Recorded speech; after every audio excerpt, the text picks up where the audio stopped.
জীবনের যখন কোনো লক্ষণ পাওয়া যায় না, তখনও অনেক সময় জীবন প্রচ্ছন্নভাবে থাকে এবং সময় মতো পুনর্বার মৃতবৎ দেহে তাহার কার্য আরম্ভ হয়। কাদম্বিনীও মরে নাই। হঠাৎ কি কারণে তাহার জীবনের ক্রিয়া বন্ধ হইয়া গিয়াছিল?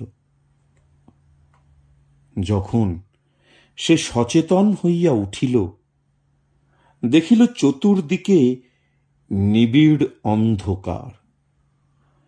চিরাভ্যাস মতো যেখানে শয়ন করিয়া থাকে, মনে হইল এটা সেই জায়গা নহে।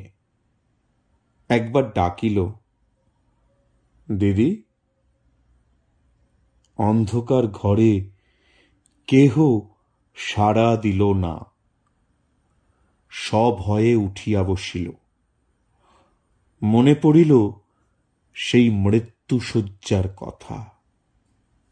সেই হঠাৎ বক্ষের কাছে একটি বেদনা, শ্বাসরোধের উপক্রম। তাহার বড় যা ঘরের কোণে বসিয়া একটি অগ্নিকুণ্ডের উপর খোকার জন্য দুধ গরম করিতেছে। কাদম্বিনী আর দাঁড়াইতে না পারিয়া বিছানার উপর আছাড় খাইয়া পড়িল। রুদ্ধ কণ্ঠে কহিল, দিদি, একবার খোকাকে আনিয়া দাও, আমার প্রাণ কেমন করিতেছে। তাহার পর সমস্ত কালো হইয়া আসিল, যেন একটি লেখা খাতার ওপরে দোয়াত শুদ্ধ কালি গড়াইয়া পড়িল। কাদম্বিনীর সমস্ত স্মৃতি এবং চেতনা, বিশ্বগ্রন্থের সমস্ত অক্ষর এক মুহূর্তে একাকার হইয়া গেল। খোকা তাহাকে একবার, শেষবারের মতো তাহার সেই সুমিষ্ট ভালোবাসার স্বরে কাকিমা বলিয়া ডাকিয়াছিল কিনা, তাহার অনন্ত অজ্ঞাত মরণযাত্রার পথে চিরপরিচিত পৃথিবী হইতে এই শেষ স্নেহপাথেয়টুকু সংগ্রহ করিয়া আনিয়াছিল কিনা, বিধবার তাহাও মনে পড়ে না। প্রথমে মনে হইল, জমালয় বুঝি এইরূপ চির নির্জন এবং চিরান্ধকার।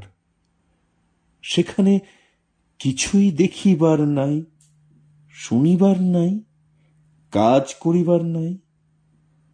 কেবল চিরকাল এইরূপ জাগিয়া উঠিয়া বসিয়া থাকিতে হইবে। তাহার পর যখন মুক্ত দ্বার দিয়া হঠাৎ একটা ঠান্ডা বাদলার বাতাস দিল এবং বর্ষার ভেকের ডাক কানে প্রবেশ করিল, তখন এক মুহূর্তে তাহার এই স্বল্প জীবনের আশৈশব সমস্ত বর্ষার স্মৃতি ঘনীভূতভাবে তাহার মনে উদয় হইল এবং পৃথিবীর নিকট সংস্পর্শ সে অনুভব করিতে পারিল। একবার বিদ্যুৎ চমকাইয়া উঠিল। সম্মুখে পুষ্করিণী, বটগাছ, বৃহৎ মাঠ এবং সুদূর তরুশ্রেণী এক পলকে চোখে পড়িল। মনে পড়িল মাঝে মাঝে পুণ্য তিথি উপলক্ষে এই পুষ্করিণীতে আসিয়া স্নান করিয়াছে, এবং মনে পড়িল সেই সময় এই শ্মশানে মৃতদেহ দেখিয়া মৃত্যুকে কি ভয়ানক মনে হইত। প্রথমেই মনে হইল বাড়ি ফিরিয়া যাইতে হইবে, কিন্তু তখনই ভাবিল আমি তো বাঁচিয়া নাই, আমাকে বাড়িতে লইবে কেন? সেখানে যে অমঙ্গল হইবে। জীবরাজ্য হইতে আমি যে নির্বাসিত হইয়া আসিয়াছি, আমি যে আমার প্রেতাত্মা, তাই যদি না হইবে তবে সে এই অর্ধরাত্রে শারদাশঙ্করের সুরক্ষিত অন্তঃপুর হইতে এই দুর্গম শ্মশানে আসিল কেমন করিয়া? এখনো যদি তাহার অন্ত্যেষ্টি ক্রিয়া শেষ না হইয়া গিয়া থাকে, তবে দাহ করিবার লোকজন গেল কোথায়? শারদাশঙ্করের আলোকিত গৃহে তাহার মৃত্যুর শেষ মুহূর্ত মনে পড়িল। তাহার পরেই এই বহু দূরবর্তী জনশূন্য অন্ধকার শ্মশানের মধ্যে আপনাকে একাকিনী দেখিয়া সে জানিল আমি এই পৃথিবীর জনসমাজের আর কেহ নহি। আমি অতি ভীষণ অকল্যাণকারিণী, আমি আমার প্রেতাত্মা।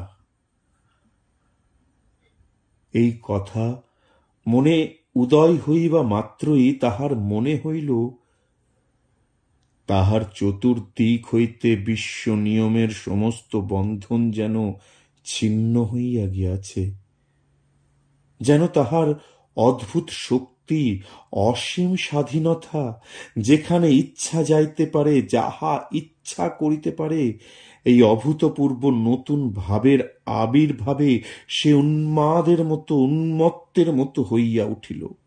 হঠাৎ একটা দমকা বাতাসের মতো ঘর হইতে বাহির হইয়া অন্ধকার শ্মশানের উপর দিয়া চলিল। মনে লজ্জা, ভয়, ভাবনা লেশ মাত্র রহিল না। চলিতে চলিতে চরণ শ্রান্ত, দেহ দুর্বল হইয়া আসিতে লাগিল। মাঠের পরে মাঠ আর শেষ হয় না। মাঝে মাঝে ধান্য ক্ষেত্র, কোথাও বা এক হাঁটু জল দাঁড়াইয়া আছে। যখন ভোরের আলো অল্প অল্প দেখা দিয়াছে, তখন অদূরে লোকালয়ে বাঁশ ঝাড় হইতে দুটো একটা পাখির ডাক শোনা গেল। তখন তাহার কেমন ভয় করিতে লাগিল। পৃথিবীর সহিত, জীবিত মনুষ্যের সহিত এখন তাহার কি রূপ নতুন সম্পর্ক দাঁড়াইয়াছে সে কিছু জানে না। যতক্ষণ মাঠে ছিল, শ্মশানে ছিল, শ্রাবণ রজনীর অন্ধকারের মধ্যে ছিল, ততক্ষণ সে যেন নির্ভয়ে ছিল, যেন আপন রাজ্যে ছিল। দিনের আলোকে লোকালয় তাহার পক্ষে অতি ভয়ঙ্কর স্থান বলিয়া বোধ হইল। মানুষ ভূতকে ভয় করে, ভূতও মানুষকে ভয় করে। মৃত্যু নদীর দুই পাড়ে দুইজনার বাস। গল্প শুনতে আমরা সকলেই ভালোবাসি, তাই না? আরো মজার মজার গল্প শুনতে আমাদের এই চ্যানেলটিকে লাইক করুন, সাবস্ক্রাইব করুন, শেয়ার করুন।